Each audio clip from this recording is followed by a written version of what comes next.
अजीब से दिखने वाले लोग उसे अपने पास बुला रहे हैं। कभी वो हंसते हुए दिखाई दे रहे हैं, कभी वो रोते हुए दिखाई दे रहे हैं, तो कभी वो उसे अपने पास पुकारते हुए दिखाई दे रहे हैं, पुकारते हुए दिखाई दे रहे हैं। बार बार क्यों ऐसी चीजें मेरे नजरों के सामने आती है और मुझे आखिर क्या कहना चाहती है ये चीजें।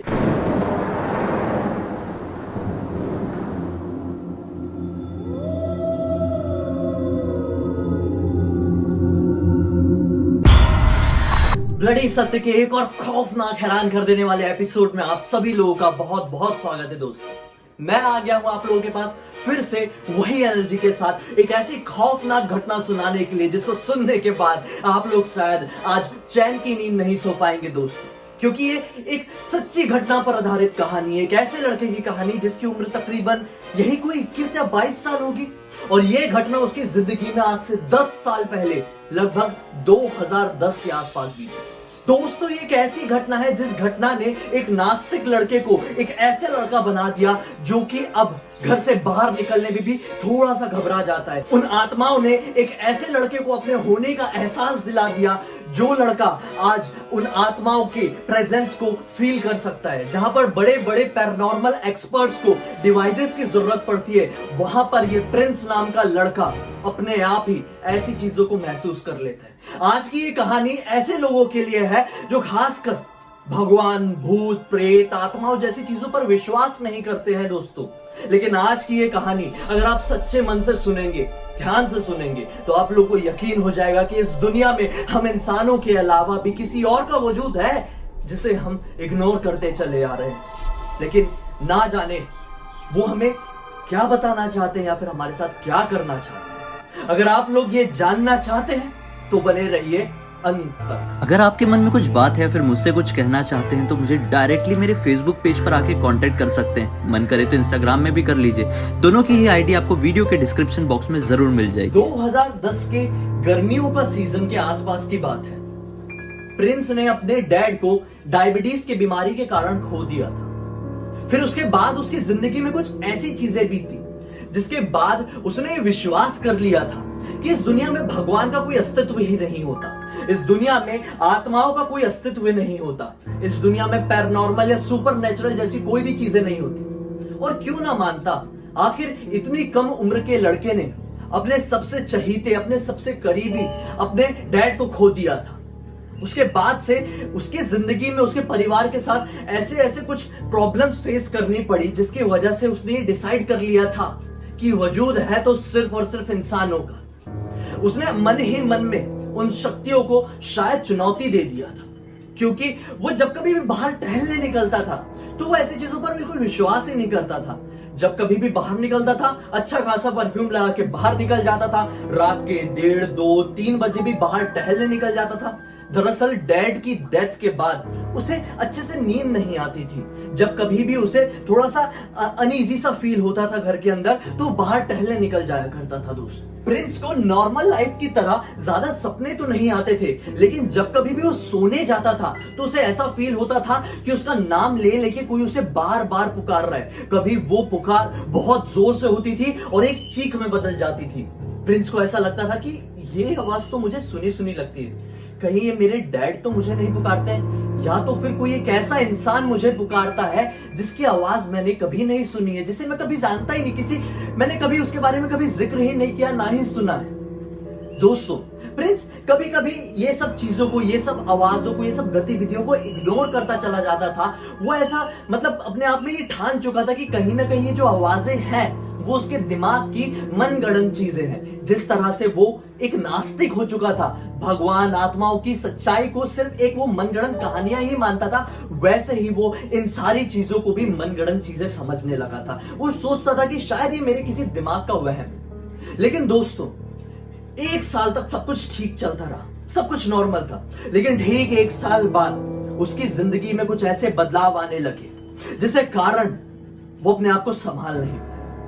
ठीक 1 साल बाद जब वो रात के 1:30 बजे करीब उसे अच्छे से नींद नहीं आ रही थी तो घर के बाहर उसका जो मतलब एक ओपन स्पेस था वहां पर टहलने के लिए निकल जाता है। जब वो वहां पर टहल रहा होता है तो उसे अचानक से ऐसा फील होता है कि उससे तकरीबन 40 मीटर की दूरी पर उसे धुआं दिखाई दे रहा है।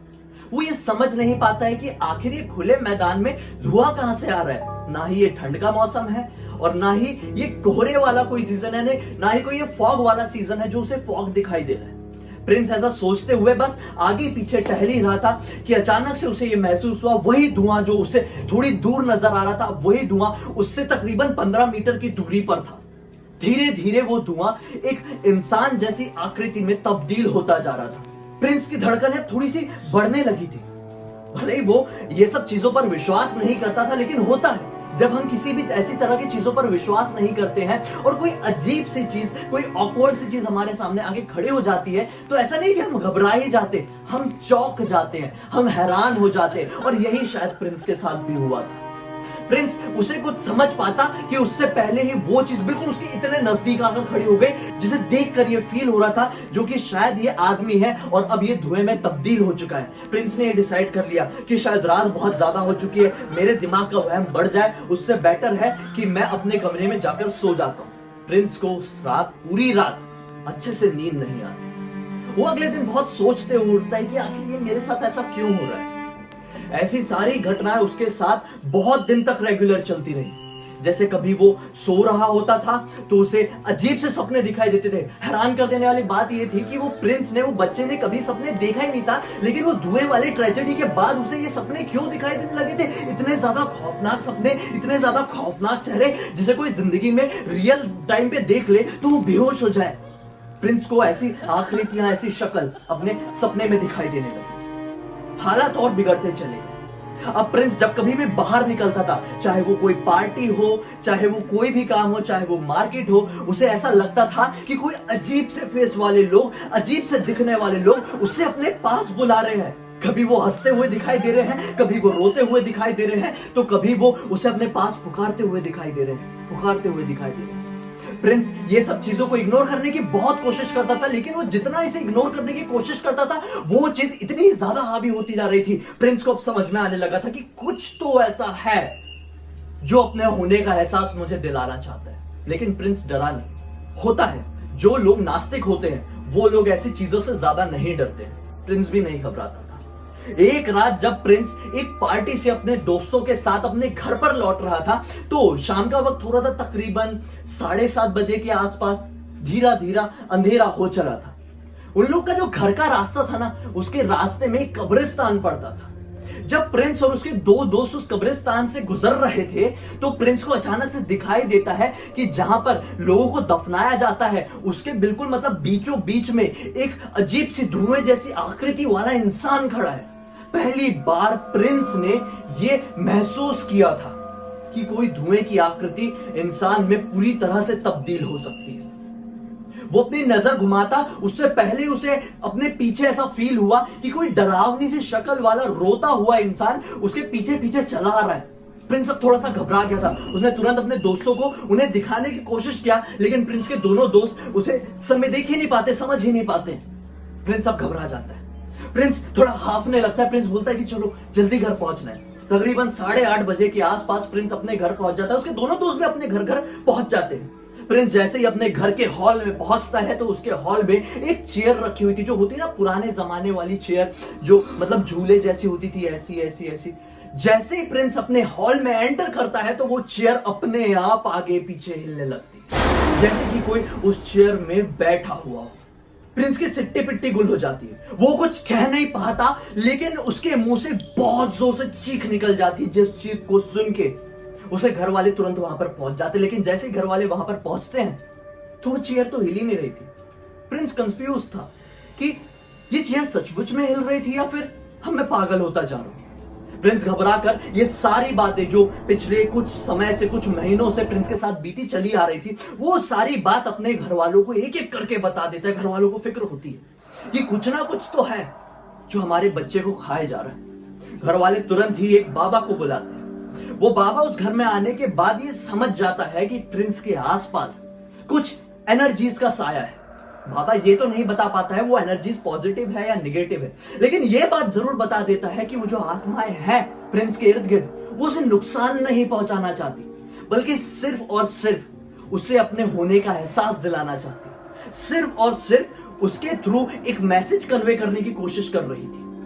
बाबा उसे ये सब बचने के लिए एक रुद्राक्ष और एक ताबीज दे देता है और कहता है कि जब तक तुम्हारे पास ये रुद्राक्ष और ताबीज रहेगा, ये सारी चीज तुम्हारा कुछ भी नहीं बिगाड़ पाएगी। प्रिंस की जान में जान आती है।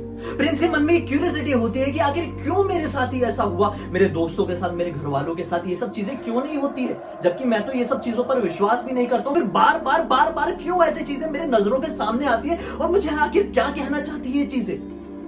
बाबा उसे ये बताते हैं कि बेटा, शायद तुम ये नहीं जानते होंगे, मैं तुम्हारे घर पे बहुत समय से आता जाता रहता हूं और मैं ये भी जानता हूं कि तुम्हारा जन्म तुम्हारे मॉम और डैड की एनिवर्सरी की रात 3 बजे हुआ था।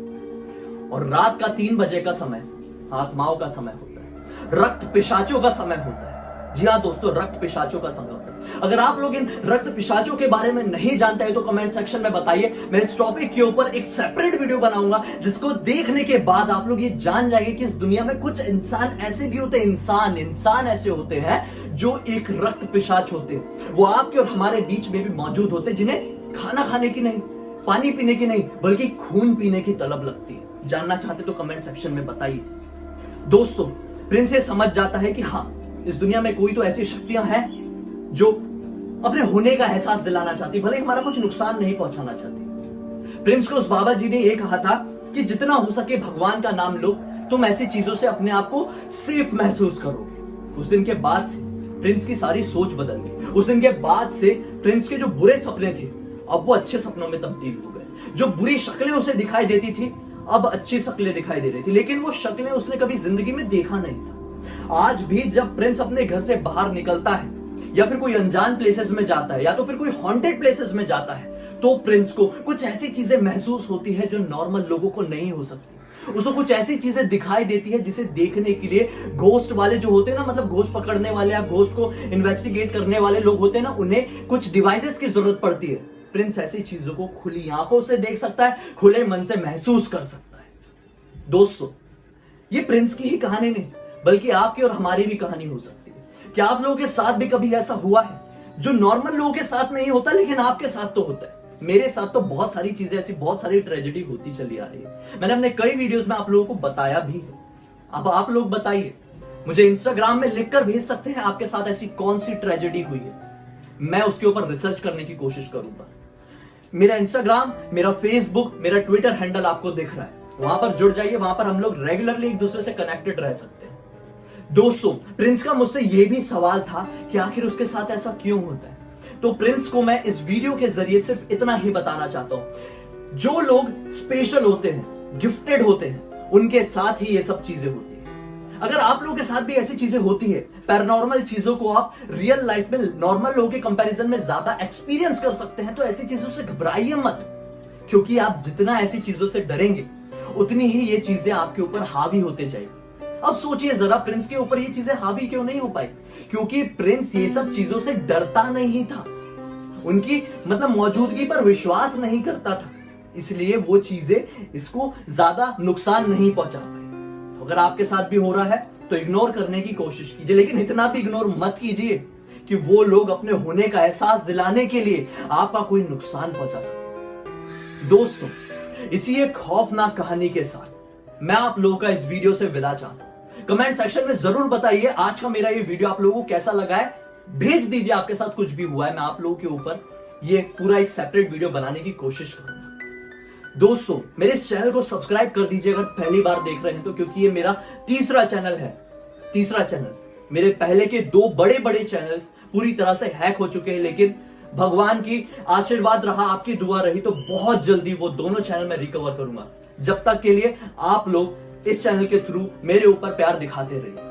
दोस्तों, इस वीडियो को ज्यादा से ज्यादा शेयर कर दीजिए ऐसे लोगों के साथ जो पूरी तरह से नास्तिक है, ऐसी चीजों पर विश्वास नहीं करते, ऐसी चीजों का मजाक उड़ाते, ताकि उन लोगों को समझ में आ जाए कि ऐसी चीजों का मजाक उड़ाने के कारण उनके साथ कितनी बड़ी अनहोनी हो सकती है, उसका उन्हें अंदाजा भी नहीं था। जाते जाते बेल आइकन को जरूर दबा देना, ताकि मैं अगली बार से जब भी आऊंगा तो उसकी नोटिफिकेशन सबसे पहले आपको ही मिलेगी। तो चलिए, कल फिर से मिलते हैं। बहुत बहुत धन्यवाद।